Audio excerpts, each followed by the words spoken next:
Merci mon aventure, toujours à la pointe de la technologie. Et oui, aujourd'hui, nouvelle matière, du carbone expansé à la pousse de bambou avec de la résine au miel pour un meilleur goût, pour améliorer l'échange. Mais oui, une sucette au carbone, pourquoi pas, avec du bambou et aussi des champignons noirs et du bœuf au saté. Voilà la nouvelle recette incroyable que nous a sorti RC Mode. On peut les rouler dans les crêpes pour un petit côté breton, ça peut être sympa. On peut mettre du beurre salé aussi, ça fera normand. On peut aussi, plutôt breton, attention, je vais m'attirer des enduits. On peut aussi mettre de la choucroute, mais tout est possible. Nous sommes ouverts, nous avons toutes des possibilités incroyables de trouver des solutions, des dégustations. Et oui, le fameux revisité, je ne connais pas la recette, alors je marque revisité. Alors on commence à voir des paella au couscous, comment on appelle ça, de la bouillabaisse avec du saumon, ça commence à délirer à max. Et bientôt des poulpes dedans, c'est pourquoi pas, et des huîtres. Hein. C'est très revisité, là ça dépasse ce qu'RC Mode aurait pu croire. Alors sur ce moment de création, un moment de pensée, d'élan vers le futur, tel un disco ball de lançant un disque, hein, d'où le nom, ça devient n'importe quoi mes introductions. Je m'y perds moi-même. Je sais même pas où j'en suis. Et en fait, j'essaye d'apporter le truc, mais j'arrive pas, j'y arrive pas. À chaque fois, ça dégage à gauche, à droite. Bon, je vais faire court, j'avais dit déjà 1 minute 41. Qu'est-ce que c'est important cette fameuse introduction? Non, aujourd'hui nous allons travailler sur la structure improbable que RC Mode a créée de ses petits doigts magiques, de sa vision optique telle Superman voyant à travers les objets. Et oui, ça peut être intéressant. Bon alors on va voir ça comment, comment on peut circuler là-dessus avec le webcam. Voilà, c'est le diorama. Allez, à tout de suite. Alors maintenant nous allons tester la structure qui est très intéressante, qui est surprenante, qui est incroyable parce que RC Mode est capable de faire des trucs incroyables. On va changer un peu l'éclairage pour arriver à quelque chose de fulgurant, mais je vais essayer comme ça d'arriver à un éclairage impressionnant. Une petite bougie serait la bienvenue pour éclairer devant, mais nous allons simplement passer dessus. Nous allons voir à quel point. Alors c'est réservé à Betty B17 transformé en K10. Pour les besoins du tournage, enfin d'un tournage il y a longtemps, et qui a par option miraculeuse les roues arrière pivotantes. Alors nous attaquons ici le début de la structure où nous allons monter gentiment. Je vais peut-être déplacer l'éclairage, attendez 2 secondes, parce que l'éclairage est du mauvais côté et ce serait trop dommage de ne pas profiter autant de cette vidéo, de cette lumière incroyable que nous apporte ce soleil artificiel. Aujourd'hui, j'ai envie de parler, j'ai envie de raconter des trucs. Alors voilà. Voilà où nous en sommes. Et oui, il arrive à monter. Alors comme vous voyez, c'est pas si compliqué que ça. Ça monte malgré que ce soit raide, c'est la partie la plus raide, mais c'est pas la partie la plus technique. Là, alors l'avantage de ce véhicule, comme vous ne l'avez pas constaté encore, si vous le savez, c'est qu'on peut orienter les roues arrière. Voilà, ça me permet de faire des virages dans des situations beaucoup plus intéressantes et de pouvoir changer mes appuis. D'ailleurs, je vais peut-être modifier un autre véhicule aussi en... Voilà. Là, alors dans cette situation, puisque nous sommes dans une situation un peu délicate, il va falloir redresser les roues arrière, pour ne pas trop pivoter, voilà. Tout simplement. Je les remets. Hop là. Trop fulgurant, trop fulgurant, trop fulgurant, trop fulgurant. Bon, on recommence en haut. On a été trop fulgurant sur ce coup-là. Alors, il faut mettre un petit coup d'accélérateur à la fin. Voilà, c'est ce que j'ai pas mis. Voilà. Alors, voilà le passage dans ce sens-là. Maintenant, nous allons essayer dans l'autre sens. Alors, l'autre sens, c'est plus technique. Parce que la partie que vous avez là n'est pas assez large. Donc, il va falloir tourner les roues vers là-bas. Arrière, je parle, avant d'attaquer la descente. Donc, j'espère que je vais me débrouiller bien sur ce passage. Voilà.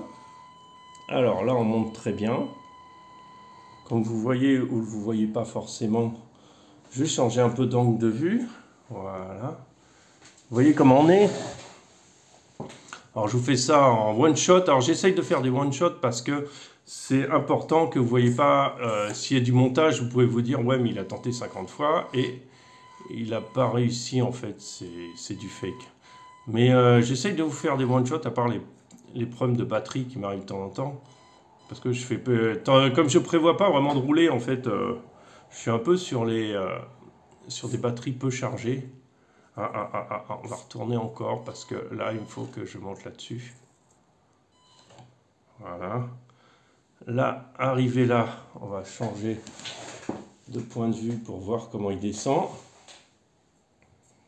Alors là, on redresse les roues arrière parce que la roue arrière est réussi à passer correctement. Et là, il ne reste plus qu'à faire la descente gentiment. Voilà. Alors cette structure, c'est d'une structure de polystyrène sur laquelle j'ai collé des vieux t-shirts que j'ai repeints avec des fonds de bombe de peinture. Donc en l'occurrence, c'était de la peinture. Vous voyez, là, je bloque. Alors ce n'est pas grave parce que si je tourne les roues arrière, l'arrière va pivoter et va m'aider à faire passer l'engin.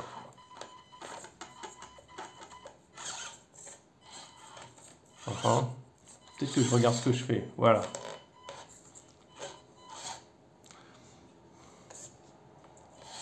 Voilà, il faut redresser un peu les roues.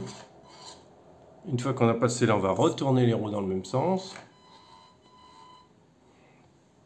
Là, je vous fais pivoter un peu pour que vous voyez un peu ce qui se passe derrière.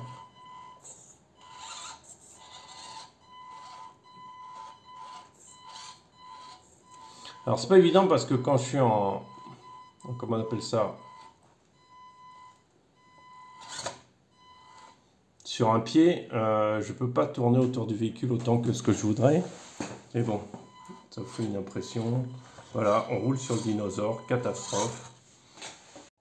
Voilà, on va vous montrer que ça passe aussi de l'autre côté. Je ne sais pas si ça vous intéresse, mais moi ça m'amuse. En tout cas.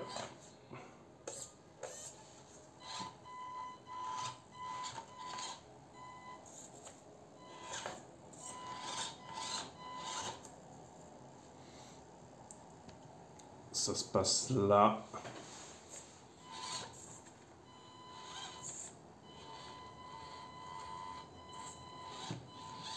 Vous voyez, l'arrière s'est aligné. Maintenant, je vais remettre les roues droites. Voilà.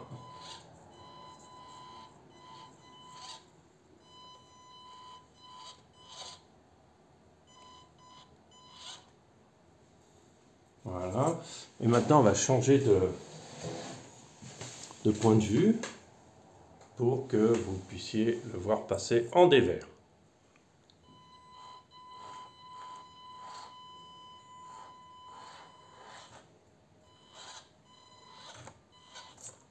Alors vous venez de voir comment ça marche cette structure, c'est assez rigolo parce que on peut faire différentes choses, on peut faire un circuit en 8.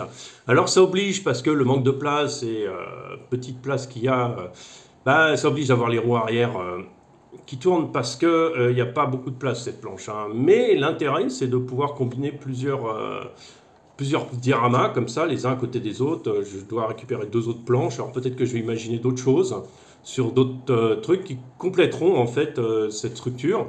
Et après, il suffira de mettre les structures les unes à côté des autres pour me faire un parcours un peu ludique, un peu plus marrant, surtout par le temps qu'il y a. Toute la semaine, il pleut, par exemple. Mais voilà, je vais de toute façon vous faire d'autres vidéos. Hein, je vais vous faire un comparatif entre les deux, même si c'est pas très intéressant, parce que celui-là est vraiment optimisé pour sa stabilité. L'autre est vraiment scale. Alors, je sais pas si ça sert vraiment à quelque chose de les comparer. Le Bronco, par exemple, ne va pas réussir à monter dessus. En fait, il faudrait faire des espèces d'adaptations pour ça. Parce qu'il n'arrive pas à tenir assez raide de cette façon-là. Il a la carrosserie trop lourde qui l'emmène tout de suite en arrière. Après, et il a du mal à passer sous l'arche. Mais bon, ça peut encore, et n'ayant pas les roues arrière qui tournent non plus, c'est pas vraiment adapté à lui. Mais on peut imaginer d'autres types de parcours qui tournent autour de l'arche sans ni passer dessus, ni passer dessous. Enfin bon, il y a moyen de faire. Donc voilà, c'est pour vous donner des idées un peu pour cet hiver. Et l'intérêt de ce système-là, c'est que vous faites 4-5 dioramas différents, comme ça, et vous le mettez dans l'ordre que vous voulez. À chaque fois, ça vous fait un parcours différent, ça vous change ça vous change la configuration de votre terrain. Vous pouvez Ça nous permettra d'avoir d'autant plus de possibilités de rouler. En plus, si c'est des planches pas trop grandes, vous aurez l'avantage de pouvoir les ranger facilement parce que un immense diorama, comme on voit souvent sur YouTube, bah, ça prend énormément de place. C'est une catastrophe. Ça, vous pouvez imaginer même ce genre de diorama sur des étagères avec des passages entre les étages. Il n'y a pas de souci, c'est histoire de se faire toute une étagère, par exemple, rien qu'avec des passages comme ça en montant, avec des spirales pour monter à l'étage supérieur, refaire toute la longueur, remonter, là. C'est illimité en fait en possibilités pour cet hiver, pour le mauvais temps et tout ça. Donc je pense que vous allez plutôt voir du 1.24 en ce moment parce que ça me permet d'avoir un petit véhicule et ça permet de tourner plus de vidéos à l'intérieur. Mais bon, je ne vais pas vous bassiner non plus qu'avec ça. Dès qu'il va y avoir un rayon de soleil, moi j'aime être dehors et j'aime sentir le vent dans mes narines souffler. J'aime bien tout ça, donc voilà. Alors je vous dis à très bientôt, n'oubliez pas de liker, n'oubliez pas une chose, je ne vous vends pas du rêve, je vous vends de la réalité, et c'est ça qui fait la différence, et merci encore, merci à ceux qui mettent des messages vraiment fort sympathiques sur ma chaîne, sur les qualités de ma chaîne. Alors je m'évertue toujours à faire...